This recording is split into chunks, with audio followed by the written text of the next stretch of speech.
Analysis: Hellish reality of modern information ecosystem presents particular danger during pandemic. New York. A version of this article first appeared in the Reliable Sources newsletter. You can sign up for free right here. All too often, the people responsible for protecting the public do not appear to understand how information moves in the internet era. Meanwhile, people who best understand what content is likely to go viral are using that knowledge to mislead. That is the hellish reality of our information ecosystem, as stated by Renee DiResta, the technical research manager at Stanford Internet Observatory. DiResta's assessment, published Wednesday in The Atlantic, rings true. As DiResta pointed out, credible sources of information too often don't convey their message in an attention-grabbing style that is designed to be digestible for the masses on social media platforms. In many cases, algorithms have little or no authoritative content to push to users because experts haven't bothered to produce any, or because what they have produced simply isn't compelling to the average social media user, DiResta explained. Their work is locked in journals, while bloggers produce search engine optimized, Pinterest-ready posts offering up their personal viewpoint as medical fact. We have seen the effects of this every day for years. Fringe figures have used such tactics. Think, for instance, how quickly memes with inaccurate info spread to build massive audiences and disseminate misinformation and disinformation to untold amounts of people, while authoritative sources have time and time again either ignored the reality of what is happening online or tried to cool the fire using conventional methods that aren't effective in this new information environment.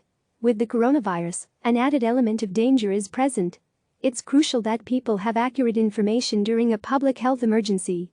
Falling victim to bad information can, quite frankly, put one's life in danger. Authoritative sources and news orgs cannot afford to cede this ground to fringe characters and should continually be thinking of innovative ways to communicate with the communities they serve.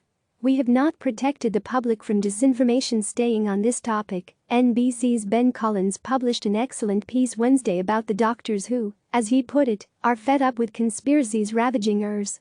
Several doctors told Collins that they regularly had to treat patients who had sought care too late because of conspiracy theories spread on social media, and that social media companies have to do more to counteract the forces that spread lies for profit.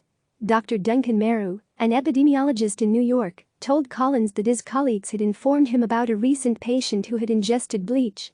Folks delaying seeking care, or, taking the most extreme case, somebody drinking bleach as a result of structural factors, just underlines the fact that we have not protected the public from disinformation, Meru said. Collins did point out that social media platforms have taken recent steps to curb the spread of coronavirus misinformation. But, Collins noted, despite the efforts, the distribution networks built up in recent years by fringe media personalities and activists on tech platforms and through websites have proven resilient. Yep, Axios, Trump seizes on death toll conspiracy theory. People of all ages and classes and professions fall victim to conspiracy theories. In many cases, one person especially vulnerable is the President of the United States. Axios' Jonathan Swan and Sam Baker reported Wednesday that Trump and some of his top aides have seized on the conspiracy theory that the coronavirus death toll has been wrongly inflated. Apparently, Trump is so convinced of this that he will soon begin to publicly question the death toll, Axios reported. This isn't surprising, given the bad information Trump binges on. As I reported last month, this narrative about the death tolls has saturated right-wing media.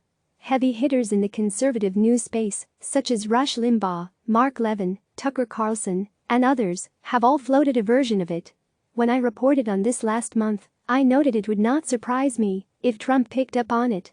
Quite frankly, given how many right-wing media stars who have pushed the theory, the only thing surprising by Axios' report is that it has taken Trump so long to latch on to the theory.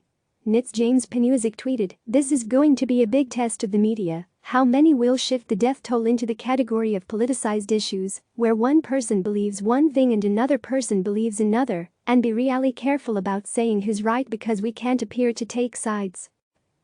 Click subscribe to receive the latest news.